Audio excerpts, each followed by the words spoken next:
इसका हल मज़ीद तनाव नहीं है, इसका हल अब बैठ के वकला के लिए कोई रास्ता निकालना है कि इनके जो चैम्बर गिराए गए हैं, जब पहला चैम्बर बना था उस वक्त सीडीए को अपनी आंखें खोलनी चाहिए थी। अब जब कोई 60-70 चैम्बर इन्होंने गिरा दिए हैं, 61 चैम्बर, कोई शायद 100 के करीब मज़ीद पड़े हैं शायद गालबन। तो जब इतने चैम्बर बने थे तो सीडीए कहाँ पे थी उस वक्त क्यों अपनी आंखें बंद करके बैठी हुई थी? या शायद वो बनने दे रहे थे कि जब कभी हमें ज़रूरत पड़ेगी तो हम वकला को बदनाम करने के लिए या उनके ख़िलाफ़ कोई ऑपरेशन करने के लिए या उनको अंडरमाइन करने के लिए इस तरह का अमल दोबारा लेके आएंगे। सोल्यूशन के साथ आएँ, सोल्यूशन मौजूदा अब करना चाहें, आप सिर्फ मसले को तस्लीम करें कि हाँ ये मसला है, हमने इसको हल करना है। और अगर आप इसको मसला ही नहीं समझेंगे तो बिगाड़ पैदा होगा, सवाए हमारे ऊपर चलाते रहने से कि हम शायद को दहशतगर्द है, हमको कब्ज़ा माफिया है या हमको बहुत बुरे एक हैं और पूरे मुआशरे के बिगाड़ वकला की वजह से है, तो आपके इससे करने से कोई फ़र्क नहीं पड़ेगा, मसला जूँ का तू रहेगा। आपको नहीं लगता कि पंजाब बार कौंसिल को वहाँ पर स्टेप इन करना चाहिए और स्टेप इन करके उस मामले को अपने पास लेके आना चाहिए ताकि वो मामला स्मूथली रिजॉल्व हो और उस मामले में ट्रांसपेरेंसी आनी चाहिए? जैसे अभी तक वहाँ पे बहुत सारे बने हैं, अलहदा से भी लोगों ने बना दिए, पार्किंग में भी जगहें बन गई। तो मेरा ये ख्याल है कि वहाँ पे पंजाब बार कौंसिल को स्टेप इन करना चाहिए। तो क्या इस तरह के पंजाब बार कौंसिल के पास इख्तियारात हैं? बेसिकली हमें कहीं ना कहीं जाके एक पेज पे इकट्ठे होना है सबको। इस कम्युनिटी की जो फलाह देखनी है तो उसमें हमें स्पेसिफिकली किसी एक बंदे को या एक ग्रुप को नहीं देखना। हमें ये देखना है कि हम ओवरऑल किस तरह से कम्युनिटी को बेहतर परफॉर्म कर सकते हैं। आपकी बात दुरुस्त है, पंजाब बार कौंसिल को इंटरवीन करना चाहिए, उस वक्त क्यों नहीं किया गया ये नहीं। और ये मैं कहता हूँ कि इस मतलब पंजाब बार कौंसिल को चाहिए कि वो इसके अंदर मदाखलत करे और जो अभी ये जो ऐसे एक बिल्डिंग खाली पड़ी है उसको एक थ्रू जनरल ड्यू प्रोसेस लेके आएँ। और जो यंग वकला है उसके लिए मेरे ख्याल में जिनको ये लाइसेंस जिनको ये चैम्बर दिए जाने चाहिए वो मेरे ख्याल 5 साल से ज़्यादा के प्रैक्टिस के लोग नहीं होने चाहिए। अपनी सिर्फ रेटिंग के लिए वकला को कभी गुंडा का नाम दे देते हैं, कभी कब्ज़ा ग्रुप का नाम दे देते हैं। देखिए ये वकील, मैं तो यही कहता हूँ कि पाकिस्तान एक ज़िम्मेदार रियासत है और पाकिस्तान को बनाने में भी वकीलों ने फ्रंट फुट पे वर्किंग की है और लीड किया है पूरी कौम को। हमारे जो बानी है पाकिस्तान, कायद आज़म मोहम्मद अली जिन्ना रहमतुल्लाह अलैह, वो वकील थे, अल्लामा इकबाल वकील थे। इसी तरह वकील का एक बड़ा कंट्रीब्यूशन है हमारी। अगर मेरे साथ जुल्म होता है तो मुझे जुल्म का जो बदला लेना है या इंसाफ लेना है वो भी मुझे वकील की ज़रूरत पड़ेगी। जॉय ऑफ जस्टिस काफ़ी अर्सा जिसके ऊपर काम किया डॉक्टर सदाकत साहब का ये आइडिया था। बुनियादी तौर पे वो मसाइल जो कि रोज़मर्रा के तौर पे लोगों को पेश आते हैं इंसाफ के हसूल के अंदर, कि ये मसाइल पेश ना आए। फर्म को लेके जब हमने इनिशिएटिव लिया कि लोगों को पता चले कि उनके बेसिक राइट्स हैं क्या। तो पे एज यू गो का कंसेप्ट भी हमने इसीलिए दिया कि आप जैसे जैसे प्रोसीडिंग्स चलती रहेंगी आप उसी प्रोसीडिंग्स का हमें चार्ज करते रहेंगे और देन जहां आपको लगता है कि आप हमारी सर्विसेज से मुतमईन नहीं हैं आप सर्विसेज टर्मिनेट भी कर सकते हैं। जब वो सर्विस हम दे रहे होंगे हम उसी का ही चार्ज करेंगे। अगर हम ड्राफ्टिंग्स कर रहे हैं तो ड्राफ्टिंग का चार्ज होगा, आर्ग्यूमेंट की स्टेज है हम आर्ग्यूमेंट्स का चार्ज करेंगे, एविडेंस की स्टेज है एविडेंस का चार्ज करेंगे। तारीख पे जो एक मकूला मशहूर है, आपकी अदायगियों के मामले में आमतौर पे बहुत ज़्यादा लोग शिकवा करते हैं, कुछ भी हिडन नहीं होगा। हमारी इस फर्म का जो बेसिक कोड है it is on honesty and transparency. जब चाहें आप चेक कर सकते हैं, जो आपसे बात होगी वो रिटर्न होगी, जैसे तय होगा वैसे ही होगा। हमारा जो एम है वो यही है कि लोगों के टूवर्ड्स हमारा जो पर्सपेक्टिव बना हुआ है हमने उसको चेंज करना है। बेहतर तरीके से हमने अपने शोबे को अपनी कम्युनिटी को प्रेजेंट करना है और प्रेजेंट करने के साथ साथ फिर उन्हें जस्टिस भी दिलवाना है। अमूमी तौर पे शिकायत ये है कि उसको नहीं मालूम होता कि उसका केस किस पैराए पे चल रहा है, आपकी कोई लिटिगेशन चल रही है तो आप अंधेरे में रहते हैं, कम्युनिकेशन गैप होता है। हमारे साथ वो मुकम्मल फीडबैक ले सकता है, मुकम्मल तौर पे हमारी कोऑर्डिनेशन उसके साथ अवेलेबल होगी। इसका दायरा कार पूरे पाकिस्तान में मौजूद हो, ना सिर्फ ये कि आपको पूरे पाकिस्तान के लिए हर शहर के लिए वकला अवेलेबल हो। दायरे से ज़्यादा ये फोरम है जो कि वकला के लिए भी और क्लाइंट्स के लिए भी है। हम ऐसे केसेस को प्रेफर करेंगे जो एक्चुअली विक्टिम है और उसको लीगल रिलीफ चाहिए है, उसको इंसाफ चाहिए है। जो जस्टिस का कॉन्सेप्ट है वो एक प्लेटफॉर्म है। अगर हमारा पे एज यू गो का कॉन्सेप्ट है, हमारा ट्रांसपेरेंसी का कॉन्सेप्ट है या हमारा कंप्लेंट डीलिंग का कॉन्सेप्ट है, अभी तक ये सारी चीज़ें हम ऑप्ट कर चुके हैं और उसके लिए हम लॉयर्स को इनवाइट कर रहे हैं कि वो आएँ, वो हमारे साथ मिलें, जॉय ऑफ जस्टिस का हिस्सा बने और जॉय ऑफ जस्टिस के SOPs को फॉलो करते हुए वो लिटिगेशन करें और लोगों की दाद रसी करें। बेसिक कॉन्सेप्ट तो वही है, together everyone achieve more, team concept के ऊपर हम काम कर रहे हैं, सारे मिलके ब्रेनस्टॉर्मिंग करते हैं और एक दूसरे की मुशावरत सबको हासिल होती है। Joy of Justice. To contact, call 0321 476 3786. अस्सलाम वालेकुम व्यूअर्स, जॉय ऑफ जस्टिस के प्लेटफॉर्म से मैं हूं साद सलमान परवेज़ और आज हमारे साथ स्टूडियोज़ में मौजूद हैं राना आसिफ साहब जो कि पंजाब बार काउंसिल के मेंबर हैं और हमारे पास पहले भी आ चुके हैं एज अ कैंडिडेट और अब बतौर मेंबर हमारे साथ मौजूद हैं। सर आपको बहुत मुबारक हो, वेलकम। और हमारे साथ मौजूद हैं हमारे टीम के सीनियर एडवोकेट राना बलीगुर रहमान साहब और इस तरफ तशरीफ़ रखते हैं बारान खान शेरवानी साहब और उनके साथ हैं हमारी टीम के सीनियर तज्जियाकार सुल्तान साकिब बलूच साहब। शो का आगाज़ करते हुए मैं सबसे पहले बतौर मेंबर पंजाब बार काउंसिल और लीग साहब आपसे एज ए प्रैक्टिशनर जानना चाहूँगा कि ये यंग लॉयर्स के 3-4 साल प्रैक्टिस करने के बाद अपनी इंडिपेंडेंट प्रैक्टिस करना चाहें तो उनको कोर्ट्स की विसिनिटीज़ में जगह वगैरह नहीं मिलती है और वो अपनी सिटिंग वगैरह अगर कहीं बनाना चाहें तो उनके लिए जगह ही नहीं है, तो as a Punjab bar council जो है वो इसमें क्या रोल प्ले कर रही है या करेगी, थोड़ा सा इसमें ऐसा है कि जी वैसे तो होना ऐसे चाहिए जहाँ भी कभी जुडिशल कॉम्प्लेक्स बने वहाँ पे फ्यूचर को फोरसी करते हुए जगह का जो इंतखाब इस तरह से किया जाए कि जहाँ पे अदालतें बननी हैं वहाँ के वकला के लिए चैम्बर्स भी उसी तरीके से अलॉट किए जाएँ। हमारे यहाँ ऐसी रवायात नहीं रही हैं जिसकी वजह से जब सुपरविज़न नहीं होती इन चीज़ों की तो फिर लोग से ख़ुद से डिसाइड करते हैं। तो जब आप वकला को ख़ुद से डिसीजन दे देंगे तो उन्होंने जहाँ जहाँ जगह मिलती है फिर उन्होंने अपने बैठने के लिए वो जगह तो बनानी है। सही। तो जिसके नतीजे में फिर हमें कब्ज़ा माफिया कहा जाता है वकला को, अनफॉर्चुनेटली। तो ये वहाँ पे ज़रूरत बहुत अशद होती है इस वक्त के देखा ये जाए कि जहाँ पे हम जुडिशल कॉम्प्लेक्स लेके जा रहे हैं, जब जो कि अब हो रहा है कि तहसील और डिस्ट्रिक्ट लेवल पे जब पंजाब बार जुडिशल कॉम्प्लेक्स बाहर निकल रहे हैं शहरों से तो वहाँ पे वकला के लिए भी जगह मुख्तस की जाती है, उनको चैम्बर की और जगह अलॉट की जाती है, वो चैम्बर खुद बिल्ड करते हैं।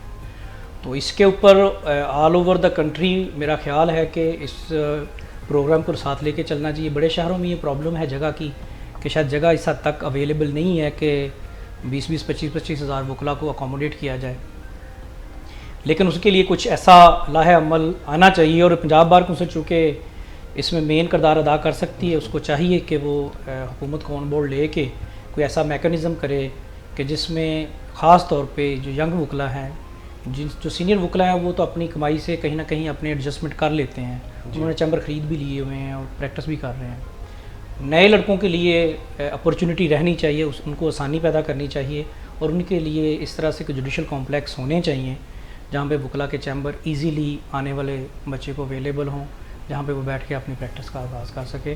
मैं कहता हूँ पंजाब बार काउंसिल इसमें किरदार अदा कर सकती है, अकेले खुद कुछ नहीं कर सकती क्योंकि इसमें फ़िनांस इन्वॉल्व होते हैं, तो हुकूमत का साथ बहुत ज़रूरी है। हुकूमत को ऑन बोर्ड लेना चाहिए इन मसाइल में, क्योंकि ये कम्यूनिटी एक ऐसी कम्यूनिटी है जिसने हमेशा कुर्बानियाँ दी हैं, तो इनको इस तरह छोड़ देना भी गैर मुनासिब है, क्योंकि फिर ये लोग गिला तो करेंगे कि भी ये कब्ज़ा करते हैं। तो अगर कब्ज़े से आप इनको बचाना चाहते हैं कि ये कब्ज़ा ना करें तो इनके लिए अप्रोप्रिएट मेजर्स लेने चाहिए। बहुत शुक्रिया मलिक साहब, आपसे मैं यही सवाल है, यही जानना चाहूँगा जब आपने प्रैक्टिस का अपनी आगाज़ किया तो क्या आपको भी ये मसाइल आए कि मैं जब एज अब फील्ड में आया आपको थोड़ा टाइम गुजरा कि मुझे ऑफिस लेना है, और सेम यही जो मैंने सवाल राना साहब से किया आपसे करूँगा कि एज ए प्रैक्टिशनर आपको क्या इश्यूज़ फेस करने पड़े? बहुत शुक्रिया साहब। ये एक बहुत बड़ी प्रॉब्लम है। जब मैंने अपनी वकालत का आगाज़ किया या कुछ अर्से के बाद जब सोचने की तरफ किया तो एक बहुत बड़ा एक इशू होता है कि हमें कुछ सैलरी नहीं मिल रही होती है, कुछ भी ऐसे मामला नहीं होते हैं फाइनेंसिस। अगर आप उन एरियाज़ की बात करें तो वहाँ पर ऑफिस के रेंट्स बहुत ज़्यादा बढ़ गए होते हैं। मैं इससे भी पहले बात करूँगा, किसी भी मुआशरे के अंदर इंसाफ जो है वो बड़ा एक अहम जुज़्व है। अगर आपके मुआशरे में से इंसाफ गायब हो जाए तो मुआशरा कायम नहीं रह सकता, ठीक है। जुल्म पे कायम रह सकता, नाइंसाफ़ी पे कायम नहीं रह सकता। हमें कुछ इस तरह सा, मुझे एक बतौर वकील या एक ये चीज़ महसूस होती है, हमें ये समझा जाता है कि अगर हमारे लिए मीन्स यानी इंसाफ के लिए कुछ किया जाए तो ये कोई प्रोडक्टिव कॉस्ट नहीं है, यानी कि हुकूमत अगर कुछ पैसे इंसाफ के हसूल के लिए खर्च रही है तो कुछ वो बेहतरी की बात नहीं है। हालांकि सोचने की बात यह है कि मुआशरे के अंदर इसका एक बहुत अहमियत है। दूसरी बात, अगर आप इंसाफ की बात करें तो आज के जुडिशल सिस्टम की अगर बात करें तो ऑफिसर ऑफ द कोर्ट जो वो 2 रुख पे मुश्तमिल होता है। एक तरफ जजेज़ हैं तो दूसरी तरफ 2 लॉयर्स खड़े होंगे। अगर आप इनमें से किसी भी एक इंग्रेडिएंट को बीच में से ख़त्म कर देते हैं तो आप इंसाफ लोगों को फराहम नहीं कर सकते। ये बहुत वाज़ेह होना चाहिए। अनफॉर्चुनेटली लगता कुछ ऐसे है कि शायद इसमें अरबाब इख्तियार को कन्फ्यूजन का शिकार हैं। वो समझते हैं कि जो वकला कम्यूनिटी है ये तो खामखा का एक बोझ है, ये इनके ऊपर खर्चना जो है ये इनके ज़ाती है, अवाम की फ़लाह के लिए नहीं है। अब अगर आप देखें कोई लॉयर जो है अगर वो एक अदालत से दूर है तो ये फिर जो हम जो ताख़ीर का और ये दूसरे मसाइल का और ट्रैफिक जैम्स और ये सारी चीज़ें देखते हैं और ये देखते हैं कि जी बिला वजह मुकदमा तवालत का शिकार होते हैं, तो उसके लिए एक बहुत ज़रूरी चीज़ ये है कि वो वकला भी उसी प्रेमिसेस में मौजूद हों जहाँ पर अदलिया मौजूद हैं, ताकि ये इंसाफ का जो ट्रैक है ये जल्द से जल्द हो। अब प्रॉब्लम देखें, छोटे शहरों की बात करें तो वहाँ पर जुडिशल कम्प्लेक्सेस जो राना साहब ने जैसे बात की बिल्कुल बन रहे हैं, वहाँ पर लॉयर्स को चैम्बर्स एलोकेट किए जा रहे हैं। तो आपको ये भी एक ग्राउंड रियलिटी एक्सेप्ट करनी चाहिए कि जो लाहौर है, लाहौर में मुकदमात की तादाद अगर वकला बहुत ज़्यादा तादाद में तो मुकदमात भी उतने ही हैं। कुछ ऐसा नहीं है कि मुकदमात और वकला की यहाँ पर मौजूदगी का आपस में कोई तनासुब जो है वह ख़राब है। अब सोचना इनको ये चाहिए कि जो एक वो ऐवान कौफ जो है, वो ऐवान अदल जो है वो इतने अरसे से वहाँ पर कायम है, तो अब अगर आबादी इस शहर की वो 10-20 गुना बढ़ चुकी है। जब शहर की आबादी 10 लाख थी या 2 लाख थी तब भी यही बिल्डिंग थी, और आज जो 2 करोड़ से तजावुज़ कर गई है तब भी यही बिल्डिंग है। वकला जो उस वक्त अगर बाहर की जो थी 5,000 है तो आज 32,000 है, तो वो समझते हैं कि उसी स्पेस के अंदर सब कुछ एडजस्ट हो जाएगा। उसके अंदर एडजस्ट नहीं हो सकती। ये ग्राउंड रियलिटी है। ये हुकूमत को और बाब इख्तियार को, हमारे इदारों को ये एक्सेप्ट करनी चाहिए कि हमें इसका कुछ ना कुछ करना होगा। अगर हम ये नहीं करेंगे तो फिर यही बिगाड़ पैदा होगा जो राना साहब ने जिस तरह कहा कि हमें कब्ज़ा माफिया कहा जाता है, उसके अलावा हल कोई मौजूद नहीं है। अब अगर वकला उस प्रेमिसेस में मौजूद नहीं होंगे तो मुकदमात और जो दूसरे मामलात हैं या वकील के जो रसाई है उसके क्लाइंट की वो मुश्किल हो जाएगी, तो उसको भी प्रॉब्लम्स बढ़ेंगी, वो भी फ्रस्ट्रेशन का शिकार होगा।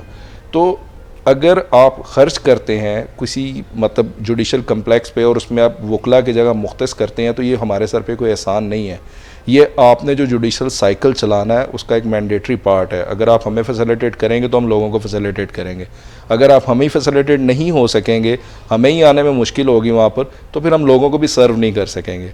और हमारा लोगों को सर्व करना सिर्फ हमारी ज़ाती जेब के लिए नहीं है, वो कम्यूनिटी की बेहतरी के लिए भी है, पूरे मुआशरे की बेहतरी के लिए। ये सिर्फ एक हमारा कॉज नहीं है। हमारी कम्यूनिटी की अहमियत को अब कुछ लगता है इस तरह से कि लोग मानना नहीं चाहते। जो अरबाब इख्तियार है या जो दूसरी तरफ बैठे हैं वो समझते हैं कि एक डेड कॉस्ट है, जो एक वो सफ़ेद हाथी हैं, हम शायद हमें पालना उनको को बहुत मुश्किल लग रहा है। अब देखें, अगर मसले का हल है, हम प्रॉब्लम के सोल्यूशन की तरफ आते हैं।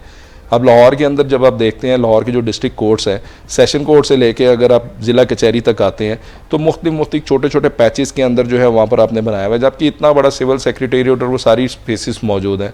अगर आप उनको मैनेज करना चाहें तो आप कर सकते हैं, लेकिन सिर्फ इरादा होना चाहिए। प्रॉब्लम ये है कि इरादा नहीं है। आप यहाँ से शिफ्ट करें, अब लोगों को वहाँ पर आसानी हो। अब वहाँ पर आप देखें तो लोगों के लिए गुजरना महाल है। बिल्कुल ऐसे। क्यों महाल है? देखें जी, इन्होंने पार्किंग की हुई है, ये देखें जी यहाँ पर लगाया हुआ है। भाई जिसने आना है अपना मुकदमा, उस वकील ने भी आना, अपनी कन्वेंस पे आना है, उस मुकदमे की जो फरीक है उसने भी अपनी कन्वेंस पे आना, तो वो गाड़ी या अपनी बाइक कहाँ पार्क करेगा? लामहला अगर आप जगह नहीं करेंगे, टाउन प्लानिंग अगर आप करने में नाअहल हैं, आप सोचते नहीं हैं, तो अगर आपने कुछ स्पेस नहीं रखी हुई है तो फिर वो सड़कों पे पार्किंग कर देंगे, उसकी प्रॉब्लम सब फेस करेंगे। तो अब बात ये है कि कम अब सोल्यूशन के साथ आएँ। सोल्यूशन मौजूद है, अब करना चाहें। आप सिर्फ मसले को तस्लीम करें कि हाँ ये मसला है, हमने इसको हल करना है। और अगर आप इसको मसला ही नहीं समझेंगे तो बिगाड़ पैदा होगा, सवाए हमारे ऊपर चलाते रहने से कि हम शायद को दहशतगर्द हैं, हमको कब्ज़ा माफी हैं, या हमको बहुत बुरे एक हैं और पूरे मुआशरे के बिगाड़ वकला की वजह से है। तो आपके इससे करने से कोई फ़र्क नहीं पड़ेगा, मसला जूँ का तू रहेगा। तो ग्राउंड रियलिटी के साथ आएँ, एक्सेप्ट करें, इस प्रॉब्लम को सॉल्व करें। हमारी प्रॉब्लम को भी आपने सॉल्व करना है। अगर नहीं करेंगे, और अल्टीमेटली क्या होता है, यंग लॉयर्स जो वो ज़्यादा फ्रस्ट्रेट होते हैं। वही बात जो राना साहब ने की कि जब सीनियर हो जाते हैं वो धिक्के खा खा के बहुत से कम लोग रह जाते हैं, वो तो किसी जगह पे पहुंच जाते हैं। जो यंगस्टर होता है वो ज़्यादा फ्रस्ट्रेट होता है। मुआशरे में रोज़गार पहले ही मौजूद नहीं है। ये वो शोबा है कि जिसमें हर बंदा अपनी रोज़गार खुद पैदा करता है। तो अगर आप उसको रोज़गार पैदा करने में जो उसका बुनियादी आईनी हक़ है वो भी फराहम नहीं कर सकते हैं, तो हम तो मुआशरे के ऊपर बोझ नहीं है, हम तो टैक्स पेयर पे बोझ नहीं है कि हम तो किसी की तनख्वाहें वसूल नहीं कर रहे हैं, हम तो अपना रोज़गार खुद जनरेट करते हैं। लेकिन एटलीस्ट जो एक बुनियादी चीज़ है वो तो हमें फराहम की जाए। बहुत शुक्रिया वलीद साहब। सर, जैसे साद ने सवाल पूछा और जनरली उसने यंग लॉयर्स के हवाले से पूछा, मैं थोड़ा पर्टिकुलर हूँगा और पर्टिकुलर हूँगा क्योंकि मैं कंसर्न भी हूँ लाहौर के हवाले से कि लाहौर में एक जगह मुख्तस की गई और वहाँ पे एक जुडिशल कॉम्प्लेक्स बनाया गया जो कि नई सेशन कोर्ट में है, वो बना और लोगों से जो वकला हजरात हैं उनसे फ़ाइल्स भी मांगी गई और फाइल्स उन्होंने सबमिट करवाई।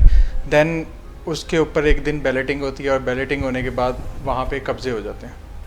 कब्ज़े होने के बाद ये मामला हाई कोर्ट में चला जाता है और वहाँ से कब्ज़े खाली करवाए जाते हैं। जो लोकल बार मेंबर हैं वो उस कब्ज़े को खाली करवाते हैं और अभी तक वो जगह रिडंडेंट पड़ी हुई है, वेकेंट है, रिडंडेंट है और उसके ऊपर अभी तक कोई भी फैसला नहीं हो पाया। तो जब इस तरह की सूरत हाल पैदा हो जाती है तो आपको नहीं लगता कि पंजाब बार कौंसिल को वहाँ पे स्टेप इन करना चाहिए और स्टेप इन करके उस मामले को अपने पास लेके आना चाहिए ताकि वो मामला स्मूथली रिजॉल्व हो और उस मामले में ट्रांसपेरेंसी आनी चाहिए। जैसे अभी तक वहाँ पे बहुत सारे बने हैं, अलहदा से भी लोगों ने बना दिए, पार्किंग में भी जगहें बन गई। तो मेरा ये ख्याल है कि वहाँ पे पंजाब बार कौंसिल को स्टेप इन करना चाहिए। तो क्या इस तरह के पंजाब बार कौंसिल के पास इख्तियारात हैं? और ब्लेक साहब इसी हवाले से ये है कि हमें बीइंग लॉयर, जैसे हमने देखा कि कब्ज़े हो गए और उनको फिर छुड़वाया गया, तो बीइंग लॉयर हमें कैसे रिस्पॉन्सिबल होना चाहिए कि इस तरह की सूरत हाल पैदा ही ना हो? बड़ी खूबसूरत बात की आपने जी, जो काफ़ी देर से डेड पड़ी हुई थी ये वाली बात। और बहुत बड़ी बिल्डिंग बनी हुई है बुकला के लिए जो कि अभी तक बिल्कुल खाली है और इसमें यकीनन पंजाब बार कौंसिल को अपना किरदार अदा करना चाहिए। और जो डिस्ट्रिक्ट बार है, लाहौर बार जिसको हम कहते हैं, लाहौर बार का भी एक अहम रोल है इसके अंदर।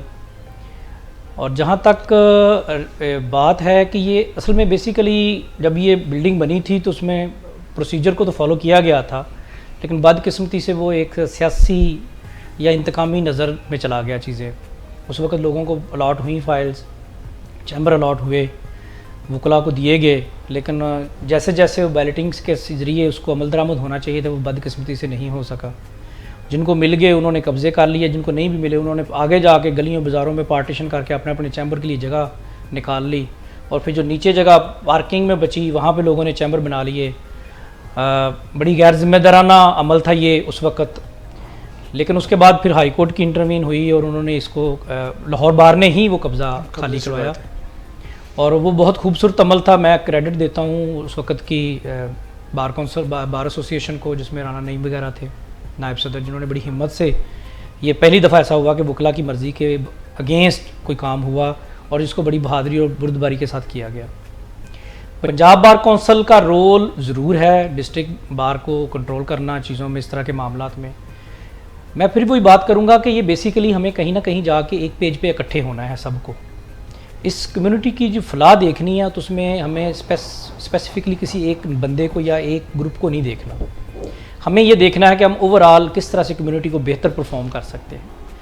आपकी बात दुरुस्त है, पंजाब बार कौंसिल को इंटरवीन करना चाहिए, उस वक्त क्यों नहीं किया गया ये नहीं। और ये मैं कहता हूँ कि इस मतलब पंजाब बार कौंसिल को चाहिए कि वो इसके अंदर मदाखलत करे और जो अभी ये जो ऐसे एक बिल्डिंग खाली पड़ी है उसको एक थ्रू जेन्युइन ड्यू प्रोसेस लेके आएँ। और जो यंग वकला है उसके लिए मेरे ख्याल में जिनको ये लाइसेंस जिनको ये चैम्बर दिए जाने चाहिए वो मेरे ख्याल 5 साल से ज़्यादा के प्रैक्टिस के लोग नहीं होने चाहिए। अंडर 5 ईयर्स जिनकी प्रैक्टिस है उन लोगों को स्पेसिफिकली ये चैम्बर्स दिए जाने चाहिए और इस बिल्डिंग का इस्तेमाल भी सही किया जाना चाहिए। और पंजाब बार कौंसिल असल में हमें हमारे पास, जैसे कि बलीग भाई ने कहा, बहुत खूबसूरत बातें की हैं। सबसे पहले तो हमारी शनाख्त का मसला है कि हमें एक्सेप्ट नहीं किया जा रहा। हमें समझा जाता है कि ये जो है माशरे के अंदर बिगाड़ की वजह ही वकला है, हालांकि ऐसी बात नहीं है। जब जब भी कोई वकील किसी ताकतवर के सामने खड़ा होगा तो उसको दहशतगर्द ही कहा जाएगा, क्योंकि हमें ना सुनने की आदत नहीं ही है। कुदरती और फितरती तौर पे हम चाहते हैं कि जो हमने कहा है उसके ऊपर अमल किया जाए और हम हर जगह पे जहाँ पे वो जो सीट पे बैठा हुआ है वो अपने आप को खुदा समझता है। वकील असल में बताता है कि आपकी कानूनी जो जुरिस्डिक्शन है वो किस हद तक है और आप किस हद तक कोई काम कर सकते हैं जो उनको नापसंद है। और इसकी लड़ाई उन लोगों के साथ होती है जो मतलब सरकारी अफसरान हैं उनके साथ होगी, अदलिया के साथ होगी, इनकी पुलिस वालों के साथ होगी। ये वो लोग हैं जो समझते हैं कि हम सुपीरियर हैं और ये वकला को हमारे सामने नहीं बोलना चाहिए। तो ये वकला को इस चीज़ की सज़ा हमेशा मिली है, जिसकी वजह से फिर इनको नज़रअंदाज किया गया है, इस कम्युनिटी को, वकला कम्युनिटी को ख़ास तौर पे। लाहौर जैसे बड़े शहर में बहुत खूबसूरत जजेस के लिए तो आप LDA की बिल्डिंग भी एक्वायर कर लेते हैं, आप दूसरी बिल्डिंग भी एक्वायर कर लेते हैं, जुडिशल कॉम्प्लेक्स भी बन जाता है। तो आपको चाहिए कि इसको प्लानिंग के तहत लें और जहाँ पे आप जुडिशल कॉम्प्लेक्स बना रहे हैं वहाँ वकला के लिए अकोमोडेट करें उनको। ये बहुत खूबसूरत मिसाल थी, ये जुडिशल कॉम्प्लेक्स है, उसके साथ वकला के चैम्बर थे, नीचे पार्किंग थी। इस तरह की हुकूमत को चाहिए इनिशिएटिव ले, justice law and justice division को चाहिए कि इस तरह के इनिशिएटिव ले। हम वकला कम्युनिटी को, पंजाब बार कौंसिल है, पाकिस्तान बार कौंसिल है, इनको चाहिए कि इस चीज़ के ऊपर काम करें। ये जो बुनियादी मसाल है जो एक आम वकील फेस कर रहा है, आज भी एक आम वकील किसी फट्टे पे बैठ के अपने क्लाइंट को डील कर रहा होता है और उसको दो जगह पे बैठना पड़ता है। एक तो उसको बैठना पड़ता है जुडिशल कॉम्प्लेक्स की प्रेमिसेस में, और एक उसको अलहदा से ऑफिस लेना पड़ता है।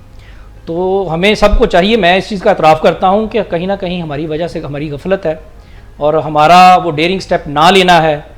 शायद हम सियासत की नज़र हो जाते हैं कि पता नहीं आइंदा हमने इलेक्शन लड़ना है तो वकील हमें वोट नहीं देंगे। जो सही बात है उसको करना चाहिए।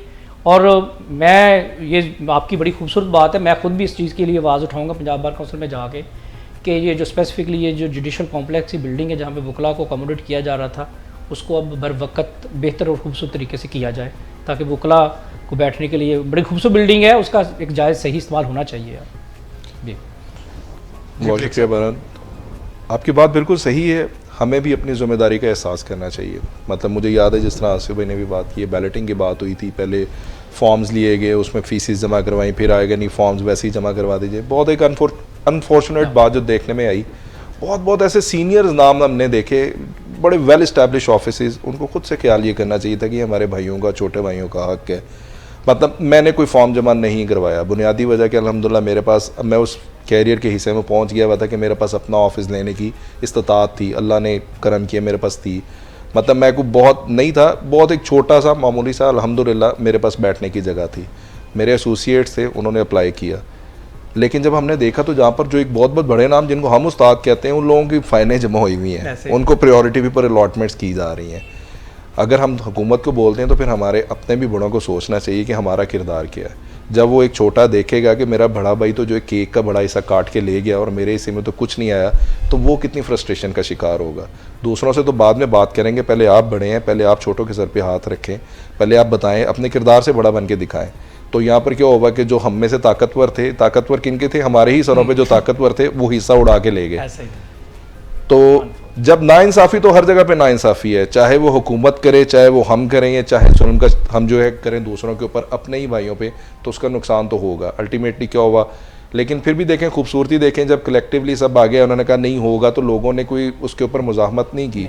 जो ही बात कि पहली दफ़ा हुआ तो सब ने प्यार से ही ठीक है वो जगह छोड़ दी। हालांकि उन्होंने तो अपनी जेब से पैसे लगा के वो बनाई थी, ऊपर तो बने बनाए कमरे मिल गए थे, नीचे तो लोगों ने अपनी जेब से वो बिल्डिंग्स खड़ी की थी, लेकिन डिमोलिश करवा देंगी। आज भी वो डिमोलिश ही है, पार्किंग यूज़ में है। लोगों ने जिम्मेदारी का सबूत दिया सिर्फ इस यकीन दहानी पे कि नहीं इसका फ़ैसला हक पे होगा, लेकिन अभी तक वो जूं का तू मामला है। तो इससे फ्रस्ट्रेशन ही बढ़ेगी।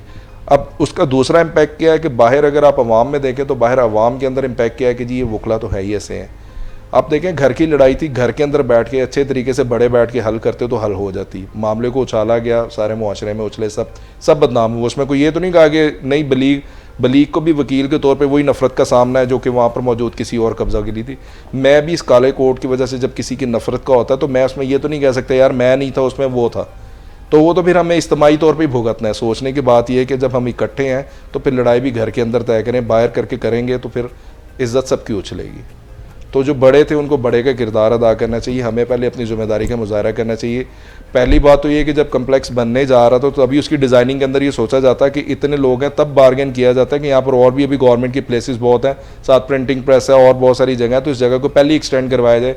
कहा जाए कि इतने कम चैम्बर्स हमें मंजूर नहीं है, पहले आप बिल्डिंग को बड़ा करें, हाई राइज बिल्डिंग कर दें, कोई 3 स्टोरी तो नहीं, शहर के अंदर 10-10 स्टोरीज मौजूद हैं, आप उसके अरेंजमेंट्स करें ताकि जब आपको पता है कि वहाँ पर आपको 25,000 लोगों को फैसिलिटेट करना है और आप सिर्फ 500 का कोटा लेके आ रहे हैं तो फिर लड़ाई होगी, क्योंकि फिर आपके पास कोई क्राइटेरिया, कोई यार्डस्टिक ऐसी नहीं है कि जिसके ऊपर आप तय कर सके कौन मुस्तक है, किसका हक है, किसको मिलना चाहिए। उसके लिए फिर बिगाड़ पैदा होगा। तो पहले आप सोए रहे, उसके बाद आपने अपनों को नवाज दिया जो थे, उसके बाद फिर लड़ाई हुई, फिर सारे तमाशे ने देखा, तो उसमें गैर जिम्मेदारी या हमारी भी कसूर है। इसमें हम सिर्फ दूसरों को अगर ब्लेम करें तो वो कोई दुरुस्त बात नहीं होगी। तो हमें भी सोच के समझ चलना चाहिए कि हमारा हर अमल दूसरों की नज़र के उसके ऊपर होती है और हम अपने हर अमल के लिए अकाउंटेबल हैं आवाम के आगे। बड़ी खूबसूरत बात की है। मैं राना आसिफ साहब से इत्तेफाक करूँगा कि जो उन्होंने एक सजेशन पुट की है, और मेरी ख्वाहिश है कि राना आसिफ साहब इसको पंजाब बार कौंसिल में पुट करें कि 5 साल से कम के जो एक्सपीरियंस है जिनका, या 5 साल तक का एक्सपीरियंस है, वो आगे जो चैम्बर्स हैं उनको हायर करें और उनको एलोकेट किया जाए, क्योंकि मुझे याद है कि एक बार ज़िला कचहरी में भी इसी तरह की एक लड़ाई हो चुकी हुई है। तो इस सारे मामले को, क्योंकि रेगुलेटरी बॉडी भी है, तो माँ का किरदार अदा करते हुए रेगुलेटरी बॉडी को इसको बहुत स्मूथली रिजॉल्व करना चाहिए। बहुत शुक्रिया। यहाँ पे हम लेते हैं एक ब्रेक के बाद आके मज़ीद बात करेंगे। We'll be right back. Joy of justice काफ़ी अर्सा जिसके ऊपर काम किया डॉक्टर सदाकत साहब का ये आइडिया था। बुनियादी तौर पे वो मसाइल जो कि रोज़मर्रा के तौर पे लोगों को पेश आते हैं इंसाफ के हसूल के अंदर, कि ये मसाइल पेश ना आए। फर्म को लेके जब हमने इनिशिएटिव लिया कि लोगों को पता चले कि उनके बेसिक राइट्स हैं क्या। तो पे एज यू गो का कंसेप्ट भी हमने इसीलिए दिया कि आप जैसे जैसे प्रोसीडिंग्स चलती रहेंगी, आप उसी प्रोसीडिंग्स का हमें चार्ज करते रहेंगे, और देन जहां आपको लगता है कि आप हमारी सर्विसेज से मुतमईन नहीं हैं, आप सर्विसेज टर्मिनेट भी कर सकते हैं। जब वो सर्विस हम दे रहे होंगे, हम उसी का ही चार्ज करेंगे। अगर हम ड्राफ्टिंग्स कर रहे हैं तो ड्राफ्टिंग का चार्ज होगा। आर्ग्यूमेंट की स्टेज है, हम आर्ग्यूमेंट्स का चार्ज करेंगे। एविडेंस की स्टेज है, एविडेंस का चार्ज करेंगे। तारीख पे जो एक मकूला मशहूर है, आपकी अदायगियों के मामले में आमतौर पे बहुत ज़्यादा लोग शिकवा करते हैं, कुछ भी हिडन नहीं होगा। हमारी इस फर्म का जो बेसिक कोड है, it is on honesty and transparency. जब चाहें आप चेक कर सकते हैं, जो आपसे बात होगी वो रिटर्न होगी, जैसे तय होगा वैसे ही होगा। हमारा जो एम है वो यही है कि लोगों के टूवर्ड्स हमारा जो पर्सपेक्टिव बना हुआ है, हमने उसको चेंज करना है। बेहतर तरीके से हमने अपने शोबे को, अपनी कम्युनिटी को प्रेजेंट करना है, और प्रेजेंट करने के साथ साथ फिर उन्हें जस्टिस भी दिलवाना है। अमूमी तौर पे शिकायत ये है कि उसको नहीं मालूम होता कि उसका केस किस पैराए पे चल रहा है। आपकी कोई लिटिगेशन चल रही है तो आप अंधेरे में रहते हैं, कम्युनिकेशन गैप होता है। हमारे साथ वो मुकम्मल फीडबैक ले सकता है, मुकम्मल तौर पे हमारी कोऑर्डिनेशन उसके साथ अवेलेबल होगी। इसका दायराकार पूरे पाकिस्तान में मौजूद हो, ना सिर्फ ये कि आपको पूरे पाकिस्तान के लिए, हर शहर के लिए वकला अवेलेबल हो। दायरे से ज़्यादा ये फोरम है जो कि वकला के लिए भी और क्लाइंट्स के लिए भी है। हम ऐसे केसेस को प्रेफर करेंगे जो एक्चुअली विक्टिम है और उसको लीगल रिलीफ चाहिए है, उसको इंसाफ चाहिए है। जॉय ऑफ जस्टिस का कॉन्सेप्ट है वो एक प्लेटफॉर्म है।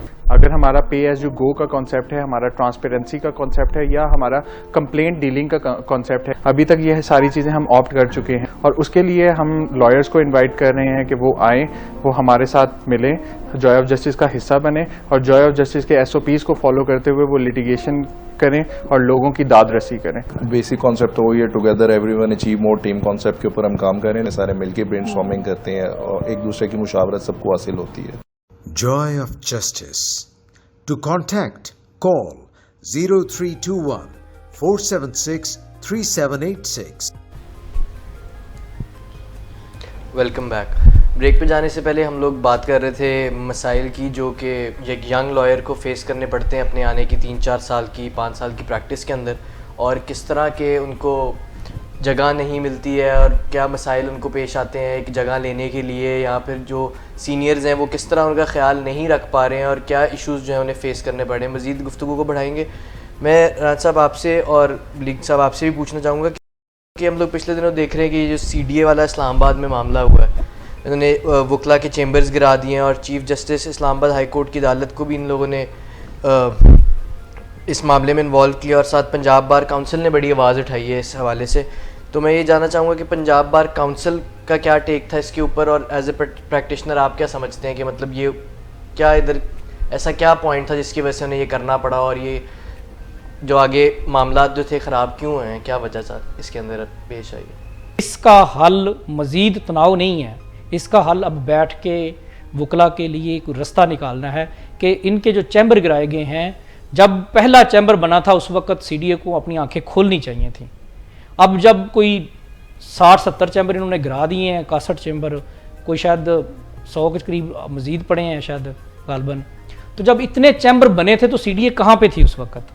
उस वक़्त क्यों अपनी आंखें बंद करके बैठी हुई थी? या शायद वो बनने दे रहे थे कि जब कभी हमें ज़रूरत पड़ेगी तो हम वकला को बदनाम करने के लिए, या उनके ख़िलाफ़ कोई ऑपरेशन करने के लिए, या उनको अंडरमाइन करने के लिए इस तरह का अमल दोबारा लेके आएंगे। तो उस वक़्त बहुत ज़रूरी था कि CDA को बर वक्त कार्रवाई करनी थी जब पहला चैम्बर बना था। फिर जब CDA को कहा गया कि 3 चैम्बर गिराएं तो ये 61 कैसे गिर गए? फिर उसके बाद अब बात ये थी कि हुकूमत वक्त को और उस वक़्त के लोगों को, जो इस्लामाबाद हाई कोर्ट में हमारे दोस्त बैठे हैं, जब वो तहरीक में हड़तालें करते थे तो उस वक़्त जायज़ होती थी, जब वो आके लोगों को उकसाते थे, हमें इस्तेमाल करते थे, जब उनके चीफ साहब जब थे उनको बालों से पकड़ा जाता था, तो उस वक्त जो ढाल बने थे जिन्होंने इज़्ज़त को बहाल किया था वो ये काले कोट वाले ही थे। ये इतने गैर ज़रूरी पता नहीं क्यों इनके लिए हो जाते हैं कि जब ये एक मनसब पे बैठ जाते हैं और वो मनसब तक पहुंचने के लिए इनको जो लोग प्रमोट करते हैं, जो नाम देते हैं, वो वकला ही होते हैं। जजेस बनने के लिए ये जजेस ही कहते हैं कि आप जाएं पहले लोकल बार में इलेक्शन कॉन्टेस्ट करके आएँ। तो उस इलेक्शन में हम लोग इनको प्रमोट करते हैं, इनका नाम बनाते हैं और इनको आगे लेके जाते हैं। तो अब इस वक्त चाहिए कि उसका अल्टरनेटिव तलाश करें, पहले काम शुरू करवाएं, उनके लिए जगह मुहैया करें, वकला को अकोमोडेट करें, जुडिशल कॉम्प्लेक्स को बाहर लेके जाएं, अदालतें कायम करें, उनके साथ साथ वकला को चैम्बर के लिए जगह अलॉट की जाए। जो मज़ीद कार्रवाई होनी है इसके बाद करें।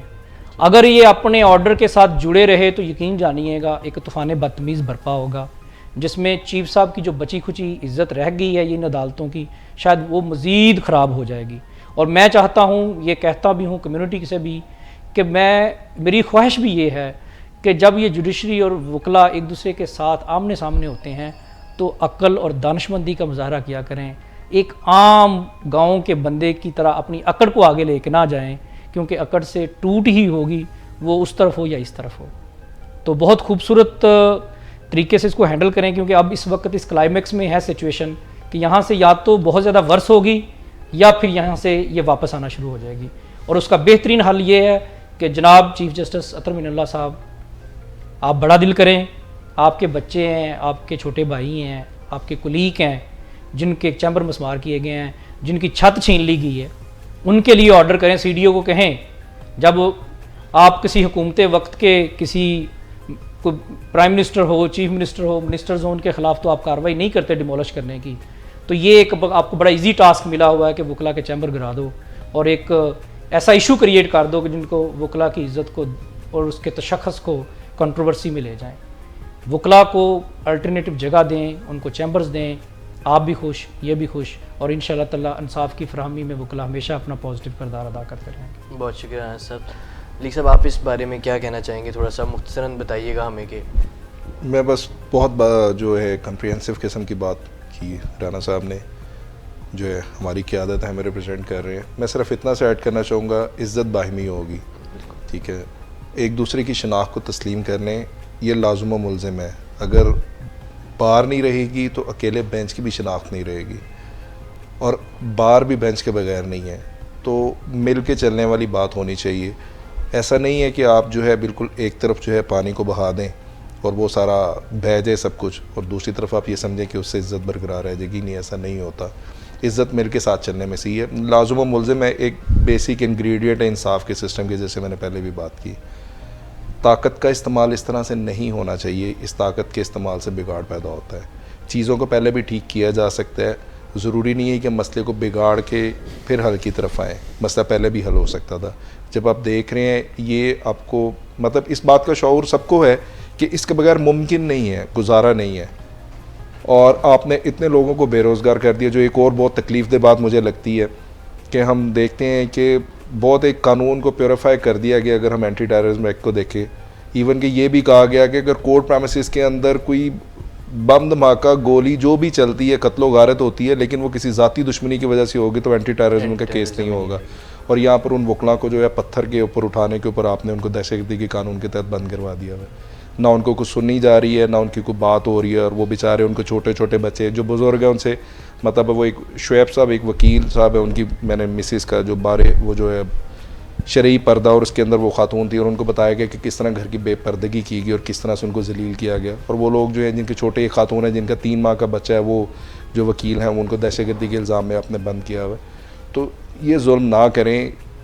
इज़्ज़त हम हैं तो हम आपके साथ इज़्ज़त है, अगर हम नहीं रहेंगे तो फिर ये इज़्ज़त अकेले बेंच की भी नहीं रहेगी। तो थोड़ा सा बाहमी इसको ख़त्म करने की ज़रूरत है, बात को ठंडा करने की ज़रूरत है, ना कि इसको मज़ीद उछालने की। बहुत शुक्रिया वलीद साहब। आज की नशिस्त और जो राना आसिफ साहब से सवालात पूछे जा रहे हैं, उस पर मुझे एक शेर याद आ गया कि तू इधर उधर की ना बात कर, ये बता के काफ़िला क्यों लुटा, मुझे रहज़नों से गिला नहीं, तेरी रहबरी का सवाल है। और बहुत खूबसूरत अंदाज से राना आसिफ साहब being member of Punjab bar council अपनी रहबरी के सवालात का जवाबात दे रहे हैं। सर, मैं अभी तक तो हम प्रॉब्लम्स डिस्कस कर रहे थे, मेरा है कि मैं अब जो प्रॉब्लम्स की वजह से जो आउटकम या कॉन्सिक्वेंसेस हैं, मैं उसके ऊपर सवाल करना चाहता हूँ कि इन तमाम वाक़यात में कब्ज़ा हो गया या कोई केस हो गया किसी के ऊपर, किसी वकील के ऊपर, उसका कॉन्सिक्वेंस है स्ट्राइक।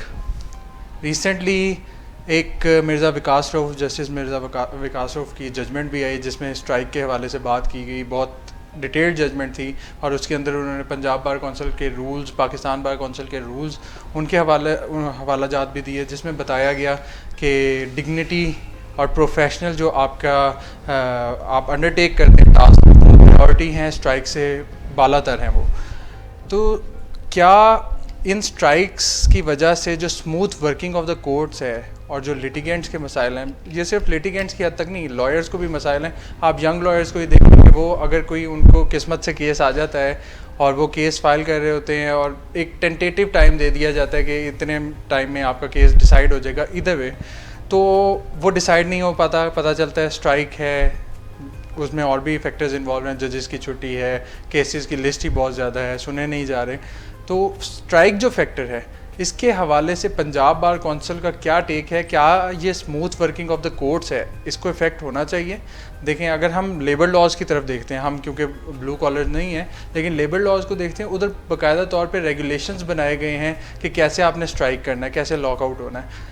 क्या पंजाब बार कौंसिल में इस तरह से नहीं है स्ट्राइक्स के हवाले से कोई रेगुलेशन?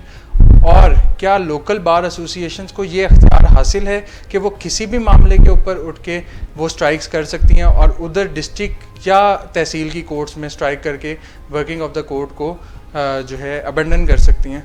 तो इस पे आपका क्या टेक है? और मलिक साहब, मेरा आपसे जो सवाल है, आपकी किस तरह से प्रैक्टिस जो है वो इफ़ेक्ट हो रही है इन स्ट्राइक्स की वजह से? ये वाकई बड़ी तलख हकीकत है, ये स्ट्राइक वाला इशू जो है। बीइंग ए प्रोफेशनल लॉयर बड़ा नामनासिब लगता है जब कभी हम सुनते हैं कि कल स्ट्राइक है और फिर कल के बाद परसों फिर स्ट्राइक है, फिर स्ट्राइक है और स्ट्राइक है। स्ट्राइक एक ज़रिया है, मोड है, जब आप डिमॉन्स्ट्रेट करते हैं अपने मुतालबात के मनवाने के लिए, या आप बताते हैं कि हमारे साथ ज़्यादती हो रही है। मेरे ख्याल में जो गैर स्ट्राइक एक तरीक़ाकार ज़रूर है, इसको इस्तेमाल किया जाना चाहिए, लेकिन जो गैर ज़रूरी स्ट्राइक्स हैं वो हमारा तशख़्ख़ुस ख़राब कर रही हैं, हमारा भी नुकसान कर रही हैं और लिटिगेंट्स को हमारे ऊपर जो एक एतमाद का फुकदान है उसमें भी इजाफ़ा कर रहे हैं। पंजाब बार कौंसिल में ये हम अभी 1-2 दिन पहले जब इजलास हुआ है तो उसमें हमने इसको कंक्लूड भी किया है कि स्ट्राइक गैर ज़रूरी नहीं होनी चाहिए। स्ट्राइक अगर आप कर रहे हैं तो इस तरह से करें कि वो इफ़ेक्टिव भी हो। ऐसा नहीं है कि स्ट्राइक आपने काम नहीं करना है तो आप स्ट्राइक का सहारा ले लें, अगर आपने काम करना है तो स्ट्राइक हो भी तो आप जाके अपना केस आर्गू करके तो आप उसको कर लें। पंजाब बार कौंसिल में ज़्यादातर लोग जो व्यू रखते हैं, जो हमने कंक्लूड किया था, वो यही किया था कि स्ट्राइक इस तरह से नहीं होनी चाहिए जिस तरह से हो रही है। अब इस वक्त जो क़यादत है हमारी वाइस चेयरमैन साहब जो है ना, वो स्ट्राइक, अभी मुझे भी इल्म नहीं था कि आज फिर स्ट्राइक की उन्होंने कॉल कर दी है, जिसका कोई फ़ायदा ही कोई नहीं है। और मेरे ख्याल में स्ट्राइक से ज़्यादा अदारा जो है इस वक्त पंजाब बार कौंसिल का, जो उसका किरदार है वो ये है कि वो इनिशिएटिव ले चीज़ों के मामले में कि इनका हल क्या है। आया कि स्ट्राइक इसका हल है या फिर हमने फर्दर आगे किसी और जगह पे भी जाना है। अभी हम स्ट्राइक कर रहे हैं इस्लामाबाद इशू के ऊपर, पंजाब बार कौंसिल ने डेडलाइन दे दी, पाकिस्तान बार कौंसिल ने भी डेडलाइन दे दी 28 की। अब देखेंगे उसके बाद क्या होता है। हमने स्ट्राइक कॉल की है CPC की अमेंडमेंट्स के हवाले से, तो देखना ये कि स्ट्राइक से अमेंडमेंट्स को क्या फ़र्क पड़ रहा है, वो तो वहीं की वहीं है। देखना तो प्रैक्टिकल चीज़ जो है वो ये है कि आपने बहसीयत अदारा ये इनिशिएटिव लिया है, ये ड्यूटी अपने ऊपर ली है कि उन अमेंडमेंट्स को चैलेंज करने के लिए आप किसी अदारे में गए हैं, किसी कोर्ट का दरवाज़ा खटखटाया है। अगर तो आपने वो किया है तो फिर तो ठीक है जी, कर रहे हैं आप। लेकिन अगर आप वो भी नहीं कर रहे हैं और स्ट्राइक पे स्ट्राइक दिए जा रहे हैं जिसका हम मज़ीद नुकसान, और फिर लोगों को आपने ये भी बताना है कि मतलब जो अमेंडमेंट्स हुई हैं ओवरऑल बुरी नहीं है, ये इसका कोई ख़ास पोर्शन थोड़ा सा कंट्रोवर्सी में गया है और उसको बेहतर किया जा सकता है। उस हिस्से को लेके आप कह दें कि ये अमेंडमेंट सारी हम मानते नहीं हैं, ये नहीं होने चाहिए। मैं बल्कि यहाँ पे एतराफ़ करता हूँ, बहुत खूबसूरत अमेंडमेंट्स हैं, अब किसी को शायद ना पसंद हो, लेकिन उसमें जो टाइम फ्रेम दिए गए हैं वो हमारी अपने बेनिफिट के लिए हैं। हम एक केस को 10 साल क्यों चलाएं? हम अगर एक केस को 7 महीने में ख़त्म कर सकते हैं तो करना चाहिए हमें। उन्होंने जो चांसेस उन्होंने पेक्यूनरी दे दिए हैं कि विद कॉस्ट चांसेस मिलेंगे, तो ये अच्छी बात है। हर स्टेज के ऊपर इनिशिएशन से लेके आप अपने संबंध में ले जाएं, आप अपनी एविडेंस के हवाले से ले जाएं, तो एक अपील का एक फैक्टर है जो कि हम जो कंट्रोवर्सी में गया उसके ऊपर बेहतर किया जा सकता है, उसके ऊपर हमें भी पता है कि वो नहीं चल सकता, जो उन्होंने अमेंडमेंट्स की हैं वो फिजिबल नहीं है। तो उसके लिए हमें स्ट्राइक करने की बजाय, मेरा ये मानना है, स्ट्राइक कभी भी इफेक्टिव नहीं होती है। स्ट्राइक उस वक्त इफेक्टिव होती है, बल्कि मैं ये पंजाब बार कौंसिल में भी अपना एडवाइस दे चुका हूँ कि स्ट्राइक करने से बेहतर है कि आप डिमॉन्स्ट्रेट करें, आप अपने बार एसोसिएशंस हैं वहाँ पे आप मजलिस या मीटिंग्स का इनकाद करें, वहाँ पे आप अपने दोस्तों को बताएं हक़ाइक़ क्या हैं किसी भी इशू के मामले में। आप अगर आप चाहते हैं कि आपने प्रोटेस्ट करना है तो प्रोटेस्ट करें, आप सड़क पे जाएं, अरबाब इख्तियार के जो ऑफिसेज़ हैं उनके सामने जाके अपना रिकॉर्ड करवाएं जो भी है। लेकिन ये नहीं होना चाहिए कि स्ट्राइक, ये काम चलता रहना चाहिए। मेरे ख्याल में स्ट्राइक का लफ्ज़ ख़त्म हो जाना चाहिए। कोई देखिए हमारे लिए भी हैं, सब ने मरना है, किसी सीनियर वकील के मरने पे स्ट्राइक कर देना, किसी वकील के एक्सीडेंट पे स्ट्राइक कर देना, किसी वकील के ऊपर कोई कानून ब्रूटल अटैक हो गया उसके ऊपर स्ट्राइक कर देना, ये मसाइल का हल नहीं है। आप मसाइल के हल के लिए ये उस वकील का साथ दें जो प्रॉब्लम में है और उसके सल्यूशन के लिए उसका साथ दें। ये क्या तरीकाकार हो गया कि ये तो कमज़ोर लोगों का काम है, ये वो लोग करते हैं जो कुछ नहीं करना चाहते। क़यादत में एक ऑर्डर इशू कर देना जी या कल स्ट्राइक है, और वो खुद लिखना भी नहीं है, किसी से लिखवा के कह देना कि कल स्ट्राइक है, ये गलत है। मैं स्ट्राइक के बिल्कुल टोटली ख़िलाफ़ हूँ। स्ट्राइक बिल्कुल नहीं होनी चाहिए। बड़े ही जहाँ पे लगे बहुत ही सीरियस मैटर्स हैं वहाँ पे आप स्ट्राइक करें, अलामती तौर पे लोगों को बताने के लिए कि वकला यकजा है, लेकिन इस स्टेक पे ना करें कि आप अपना भी नुकसान कर रहे हैं, लिटिगेंट्स को भी प्रॉब्लम क्रिएट हो रही हैं, जजेस भी परेशान हैं। जहाँ पे सारी कम्युनिटी परेशानी का शिकार हो वहाँ पे ये स्ट्राइक का इशू नहीं होना चाहिए। इसका जो बेहतर हल है वो ये है कि आप प्रैक्टिकली आगे लेके चलें किसी मसले के हल के लिए। अभी ये इस्लामाबाद इशू के ऊपर स्ट्राइक मुझे नहीं समझ लगती ये क्यों इतनी ज़्यादा कर रहे हैं। पाकिस्तान बार कौंसिल ने एक कॉल दी थी 25 की, हमें चाहिए था कि उस तक बस अपने आप को महदूद करते, उस स्ट्राइक को इफेक्टिव करते, अदालतों में काम ना होता और वो एक दिन प्रॉपर आप डिमॉन्स्ट्रेट करते चीज़ों को लेकर कि हम प्रोटेस्ट कर रहे हैं। अब उस एक स्ट्राइक के 2-3 दिन पहले भी स्ट्राइक हुई, 2 दिन बाद में भी हो रही है, ये मेरे ख्याल में गैर ज़रूरी थी और इसके ऊपर खैर नीचे कोई अमल भी कोई नहीं हुआ, लोगों ने माना ही नहीं इस चीज़ को। अपने अपने लोग काम करवा रहे हैं, फ़ायदा उन्होंने उठाया है जो काम नहीं करना चाहते थे, उस दिन फ़ायदा उठाना चाहते थे, उन्होंने जाके जजेस के साथ कह के जी हम नहीं, आज हड़ताल है, हम नहीं पेश हो सकते। इसके अलावा इसका कोई फ़ायदा नहीं है। फ़ायदा सिर्फ ये है कि हम यकजा हो के, पंजाब बार कौंसिल को ये एडवाइस भी किया गया कि वो इस केस को जो CPC की अमेंडमेंट्स हैं इसको चैलेंज करें, उसके ऊपर कमेटी बनी है कि उसको हम हाई कोर्ट के अंदर चैलेंज करें और ताकि उसका कुछ सद्देबाब किया जा सके। स्ट्राइक से मसाइल हल नहीं होते, मसाइल वहीं के वहीं रहते हैं। So strike I don't think this appropriate solution. Malik साहब, कभी कभार ये फील होता है कि कभी सैंडविच हॉलीडेज़ आने लगी हैं तो स्ट्राइक हो जाती है, लोकल कहीं पंजाब बार की सतह पे ना हो, लोकल बार्स में तो लाजमन हो जाती है कि वो जो 3 छुट्टियां हैं वो बरकरार रहें हमारी। तो आपको भी इस तरह का सामना हुआ है कभी कि आपके केसेस के अंदर स्ट्राइक हो गई हो और अगली जो डेट है, क्योंकि केसेस का जो वॉल्यूम है हमारी अदालतों में और क्वांटम है वो काफ़ी ज़्यादा है, तो डेट्स भी जो हैं वो महीने महीने की पड़ती हैं, लिटिगेंट के लिए भी मसला और बीइंग लॉयर आपके लिए भी मसला कि एक केस जो आपको लगता है कि जल्दी कंक्लूड हो सकता है वो नहीं हो रहा कंक्लूड। तो ऐसी प्रॉब्लम आपको भी फेस करनी पड़ी है? बिल्कुल होते हैं। मैं कहूँगा कि अगर जो सफ़रर है इसके अंदर, जो स्ट्राइक की कॉल में सफ़रर होते हैं, 2 लोग होते हैं। मैं नहीं समझता जुडिशल सिस्टम उसका कोई सफ़रर है, वो जवाबदेह नहीं है कि आपने ये क्या किया, इतनी देर में क्यों नहीं किया और क्या हुआ। जबकि जो क्लाइंट है वो डायरेक्टली पूछता है अपने वकील साहब से कि मेरा केस क्यों नहीं हुआ। अब देखें, एक स्ट्राइक का डे है, आज का दिन ज़ाया हो गया, अब ये 15 दिन लामहला आगे चला जाएगा। अब आपने बहुत सारे लोगों की प्रॉब्लम्स होती हैं कि अदालत का दरवाज़ा खटखटाता है तो किसी मसले की वजह से खटखटाता है, आपने उसके मसले को हल करने की उसको ज़मानत दी हुई कि जी मसला आपका हल करवा दूँगा, वो ऐड ऑन होता रहेगा। तो उस तखीर के जवाबदेह आप हैं। आपका ब्रेड एंड बटर, रोज़ी रोटी जो है इसके साथ जुड़ी हुई है कि आप उसका फ़ैसला करवा के देंगे, उसका मसला हल करवाएंगे, तो आपके साथ साथ जो है आपको जो है उसकी अर्निंग होगी। अब जो सफ़र करता है वो या तो वकील करता है अपने जॉब के तौर पे, या वो लिटिगेंट करता है कि जिसका काम नहीं होता उसका मसला जूं का तू रहता है। अदालत को तो जो जुडिशल ऑफिसर हैं उनको तो अपनी सैलरी मिल जाएगी, लेकिन देखने में जो एक चीज़ आती है कि स्ट्राइक की कॉल, जैसे रान साहब ने कहा कि लोगों ने अपना अपना काम करवाया, हैरानगी की बात ये होती है कि हमसे ज़्यादा कॉन्शियस हमारे जुडिशल ऑफिसर्स होते हैं जो नीचे, अगर आप देखें डिस्ट्रिक्ट जुडिशरी में स्ट्राइक करने के मामले में, आप उनको जाके कहते हैं यार स्ट्राइक लॉयर्स की है ना, कोर्ट की तो नहीं है, आप काम करें। मैं आपको कह रहा हूँ कि मेरे केस में कोई दूसरी तरफ से नहीं है। आमतौर पर मैं एक्स पार्टी प्रोसीडिंग्स में देखता हूँ, कहते नहीं जी आज के दिन हमने कार्रवाई कोई नहीं करनी है। आज के दिन में डेट ही होगी, वकला हड़ताल पर है, वो वकील साहब सामने खड़े चीखते रहें, चिल्लाते रहें, कोई नहीं सुनेगा। वो जज साहब कहेंगे आज हड़ताल है, मैंने काम कोई नहीं करना, इवन के चैम्बर से बाहर आके बात सुनने को भी तैयार नहीं होंगे। तो बहुत अच्छा होता है अगर कोर्ट जो है अपनी जजमेंट के अंदर इस चीज़ को भी डिस्कस करती, एक डायरेक्शन अपने जुडिशल ऑफिसर जो सबॉर्डिनेट्स हैं उनको भी देती कि हड़ताल वकील की होती है, कोर्ट की नहीं होती है। अगर कोई आपके पास आके काम करना चाह रहा है तो आप काम तो करें। यहाँ पर होता क्या है कि, और दूसरी वही बात कि एक ला हासिल सी जुस्तजू सी एक वो मामला बन जाता है। आप स्ट्राइक की कॉल दे देते हैं, उसको कोई अहमियत को लिफ्ट करवाने की, एक चीज़ जब बहुत बार बार होगी तो उसकी अहमियत ख़त्म हो जाएगी। हम लोग वकील हैं, किसी भी मसले के हल के लिए हम हल जानते हैं, हम हल की तरफ से नहीं आते। हम कहते हैं हम नाराज़ हो के अपने घर बैठेंगे, हम बाहर नहीं निकलेंगे। तो दूसरे के घर आप मेहमान ने गए हैं तो उसको क्या फ़र्क पड़ेगा आपकी उस नाराज़गी का। बात तो ये कि उसको एहसास दिलाएं कि जो आप ये कर रहे हैं ये गलत कर रहे हैं और कानून आपको ये नहीं देता, और उस तरीक़ाकार को इख्तियार करें मसले को हल करवाने के। आप मसले के हल की तरफ नहीं आते हैं, आप नाराज़ होकर घर बैठ गए। अब हमारी इस मुसलसल इस एक हफ़्ते की स्ट्राइक का किसी भी अरबाब इख्तियार के कान पे जू नहीं रुकी। या तो फिर आप सब कुछ जाम कर देते, कोर्ट्स में बिल्कुल काम ना होता।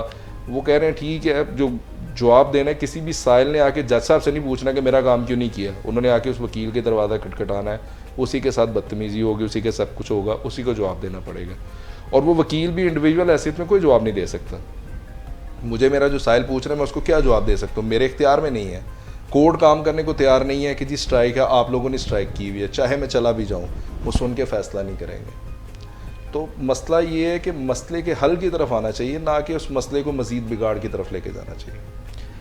आपने बड़ी खूबसूरत बात की, लेकिन आपने सिर्फ चैम्बर्स में जजेस का जाना स्ट्राइक तक महदूद कर दिया। हम तो आम रूटीन में भी देखते हैं कि जजेस जो हैं वो वर्किंग आवर्स में चैम्बर से बाहर नहीं निकलते। बल्कि मेरी तो सजेशन है राना आसिफ साहब को कि कुछ इन साहब बहादुरों का भी कुछ किया जाए कि जो हम लोगों को प्रॉब्लम्स फेस करनी पड़ रही होती हैं कि हम वर्किंग आवर्स में जाते हैं एंड पता चलता है या तो वो सीनियर सिविल जज के पास गए हुए हैं, ऑब्वियसली कोई ट्रेनिंग चल रही होगी या कोई मीटिंग होगी जो कि प्रीटी अंडरस्टैंडेबल है, लेकिन जब अंदर चाय चल रही होती है तो वो काफ़ी तकलीफ दे होती है हमारे लिए। हमने जो बात की है, हमने अपनी बातों के अंदर अल्फाज इस्तेमाल किए कब्ज़ा माफिया, दहशत गर्द, वकला गर्दी के। तो हमारे पास क्योंकि मीडिया के तज्जिया निगार भी बैठे हुए हैं, तो मैं राना आसिफ साहब से भी पूछना चाहूँगा कि क्या इन अल्फाजों को तवातुर के साथ टीवी चैनल्स पे इस्तेमाल किया जाता है? क्या Punjab bar council being regulatory body, जो मीडिया की रेगुलेटरी बॉडी है पेमरा, उसके पास नहीं जाएगी इस मामले को लेके कि इन अल्फाज को हज़फ किया जाए? मेरे इल्म में ये है कि कुछ लॉयर्स जो हैं वो गए थे, पेमरा में गए हैं और काफ़ी हद तक उन्हें रिलीफ भी मिला है, लेकिन हमारी रेगुलेटरी बॉडीज़ क्या कर रही हैं? और सर आप क्या कहते हैं कि क्या ये मुनासिब है कि इस तरह के अल्फाज, क्योंकि वकला के कवानीन के अंदर लिखा हुआ है कि वकला की डिग्निटी जो है, आप उसको भी छोड़ दें, आप पाकिस्तान की कॉन्स्टिट्यूशन को देखें तो उसमें लिखा हुआ है कि एक सिटीज़न की डिग्निटी जो है ना वो इनवायलेबल राइट है, उसको कोई वायलेट नहीं करेगा। तो आप इस बारे में क्या कहेंगे, आपका क्या तजर्बा है? मेरे ख्याल में जिस तरह हम जॉय ऑफ जस्टिस के चैनल से एक तामीरी प्रोग्राम करते हैं, लोगों तक कानून की जो डेफिनेशन है या कानून के मुताबिक जो बातचीत है वो लोगों तक पहुंचाते हैं, हम सीनियर्स बुलाते हैं, इसी तरह बाकी जो मीडिया चैनल है, ख़ास तौर पे मेन स्ट्रीम मीडिया हमारा, उनको एक ज़िम्मेदारी का जो है मुजाहरा करना चाहिए। वो अपनी रेटिंग से हट के कोई तामीरी काम अगर वो करेंगे तो ये मुआशरे में उनकी एक जो कंट्रीब्यूशन होगी जो बेहतर तरीके से वो कर सकते हैं। और वैसे भी जो हमारा मीडिया है वो एक अहम स्तून है हमारी रियासत का, तो उनको अब थोड़ा सा मज़ीद ज़िम्मेदारी का मुजाहरा करना चाहिए। जब मैंने जर्नलिज़म पढ़ी थी तो हमें ख़बर की एक तारीफ़ पढ़ाई गई थी कि जब कुत्ता इंसान को काटता है तो कोई ख़बर नहीं, लेकिन इंसान कुत्ते को काट ले तो बहुत बड़ी खबर है। यहाँ हम देखते हैं कि इंसान इंसानों को काट रहे हैं, कहीं उनका मोड़ नहीं तो कोई ख़बर नहीं बनती, लेकिन अगर वो ख़बर बनाने पे आते हैं तो वकला अपने हकूक़ के लिए अगर बाहर निकलते हैं तो वो उनको अपनी सिर्फ रेटिंग के लिए वकला को कभी गुंडा का नाम दे देते हैं, कभी कब्ज़ा ग्रुप का नाम दे देते हैं। देखिए ये वकील, मैं तो यही कहता हूँ कि पाकिस्तान एक ज़िम्मेदार रियासत है और पाकिस्तान को बनाने में भी वकीलों ने फ्रंट फुट पे वर्किंग की है और लीड किया है पूरी कौम को। हमारे जो बानी हैं पाकिस्तान, क़ायद आज़म मोहम्मद अली जिन्ना रहमतुल्लाह अलैह, वो वकील थे, अल्लामा इकबाल वकील थे। इसी तरह वकील का एक बड़ा कंट्रीब्यूशन है हमारी। अगर मेरे साथ जुल्म होता है तो मुझे जुल्म का जो बदला लेना है या इंसाफ लेना है वो भी मुझे वकील की ज़रूरत पड़ेगी। वकीलों में से ही जज बनते हैं, तो हर किसी को अपना एक रोल अदा करना चाहिए, पॉजिटिव रोल। मीडिया को चाहिए कि एक तामीरी किस्म का वो रोल अदा करे, और इंशाल्लाह उम्मीद है कि आहिस्ता आहिस्ता सारी चीज़ें बेहतर हो जाएंगी। बड़ा पॉजिटिव रिस्पांस था आपकी तरफ से। हम दुआ करते हैं कि इसी तरह ही तमाम मीडिया पर्सन्स का जो रोल है और जो उनका व्यू है, पर्सपेक्टिव है टुवर्ड्स लॉयर्स, वो एज अ होल इसी तरह का पॉजिटिव ही रहे। तो सर, आप being member of Punjab bar council, क्या ये नहीं समझते कि पंजाब बार काउंसिल को पैमरा को मूव करना चाहिए और ये मामला अदालतों तक लेके जाना चाहिए कि ये अल्फाज जो हैं जो हमारे साथ मुंसलिक कर दिए गए हैं और आम माशरे में हमें इन अल्फाज से ही जाना जाता है, तो इस चीज़ को ख़त्म होना चाहिए ताकि जो वो वकला की डिग्निटी थी, प्रोफेशन ऑफ लॉ था, वो फिर से बहाल हो। ये दुरुस्त है बात आपकी। आपने constitution of Islamic Republic Pakistan का जिक्र किया, और ये हकीकत भी है कि जहाँ पे आपकी फ्रीडम ऑफ स्पीच शुरू होती है और जहाँ पे जाके डिग्निटी टच करेगी, तो वहाँ पे आपके ऊपर जिम्मेदारी आज शुरू हो जाती है। आप फ्रीडम ऑफ स्पीच का मतलब ये नहीं है कि आप किसी को कुछ भी कह सकते हैं। आपको फ्रीडम ऑफ स्पीच ये है कि किसी की डिग्निटी कम से कम मजरूह ना हो। मीडिया का ये वतीरा रहा है अनफॉर्चुनेटली। मैं एक दो मरतबा गया भी हूँ और वहाँ पे हमने देखा है कि वकला गर्दी का लफ्ज़ वो बाकायदा इस्तेमाल करते हैं, तो मैंने भी उनको कहा। लेकिन ये जब आप कभी मुज़ाकरात की टेबल पे लेके आते हैं, जब आप किसी इशू के ऊपर डिस्कशन के लिए लेके आते हैं, तो आप नफ़रत का तो आगाज़ आप उसी वक्त कर देते हैं अपने मेहमान के पास।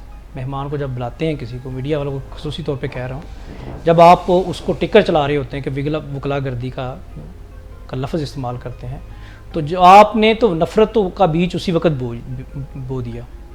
अगर आप चाहते हैं कि मामलात को रिजॉल्व करना है, अगर वकला की तरफ से इस तरह का कोई नाखुशगवार वाक़या पेश आया, जो कि हमारी सोसाइटी में भी होता है, वकला सोसाइटी का हिस्सा हैं। हम वही लोग हैं कि जो यूनिफॉर्म के बाहर जाते हैं, हमने आम कपड़े पहने होते हैं और एक आम शहरी होते हैं, और हमारा जो आम शहरी है वो इस वक्त जिस फ्रस्ट्रेशन में है, वो अपने माली मसाइल की वजह से हो सकता है, अपने घरेलू मसाइल की वजह से हो सकता है, तो वहाँ पे लोगों के जो रिएक्शंस हैं वो थोड़े से समटाइम्स नाखुशगवार भी होते हैं।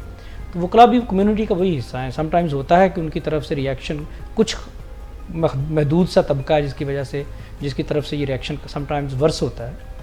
ओवरऑल वकला को आप भी इस प्रोफेशन में आप भी जानते हैं, मैं भी जानता हूँ, जब हम बारूम में बैठ के डिस्कस कर रहे होते हैं चीज़ों को, जब हम आपस में बैठक में बैठे होते हैं, तो वकला इंतहाई महज़ब, पढ़े लिखे, समझदारी का सबूत देते हैं हमेशा। वकला कभी भी अपनी ज़ात के लिए आगे बढ़ के उन्होंने कभी कोई इशू रेज़ नहीं किया। हमेशा अगर इशू रेज़ हुआ है तो वो पब्लिक इंटरेस्ट के ही होते हैं। कहीं ना कहीं उनकी लड़ाई के पीछे जो सेविंग साइड होती है वो पब्लिक होती है। हम चूँकि फ्रंट फाइटर होते हैं तो इसलिए बदनाम हो जाते हैं, अदरवाइज़ हमारी लड़ाई का जो फ़ायदा होता है वो शायद पब्लिक को ही हो रहा होता है। तो मेरे ख्याल में तो ये बड़े नामनासिब हैं, और ये पंजाब बार काउंसिल ने पहले भी जो उसको लेटर लिखा था पैमरा को, और शायद उसके ऊपर अभी कोई अमल नहीं किया गया। हर मीडिया का जो चैनल है वो अपनी मर्ज़ी कर रहा होता है, पैमरा रूल्स को कहाँ पे मान रहे होते हैं। लेकिन इसके ऊपर सख्ती से अमल किया जाना चाहिए कि हम वो लोग हैं जो जस्टिस के लिए, जो लोगों की फलाह के लिए, जो लोगों की बेहतरी के लिए कोशिश करते हैं। इस तरह के नामों से हमको अटैच करना, हमें जाना इंतहाई गैर मुनासिब है। शायद ये नफ़रत का सबब मज़ीद बढ़ेगा अगर आप इसी तरह करते रहेंगे। इज़्ज़त देंगे तो शायद आपको भी बावकार समझा जाएगा। बहुत शुक्रिया असद आपका, और आप सब का भी बहुत शुक्रिया। इंशाल्लाह अगले हफ्ते हम फिर मुलाकात करेंगे आपसे मज़ीद, और पंजाब बार के जितने मेंबर आते रहते हैं मुख्तलिफ़ एपिसोड्स के साथ, और डिफरेंट मौज़ूओं के ऊपर बात होती है और गुफ्तगू जारी रहेगी। इंशाल्लाह अगले हफ्ते फिर मुलाकात होगी। तब तक के लिए जॉय ऑफ जस्टिस को इजाज़त दीजिए। अल्लाह हाफ़िज़।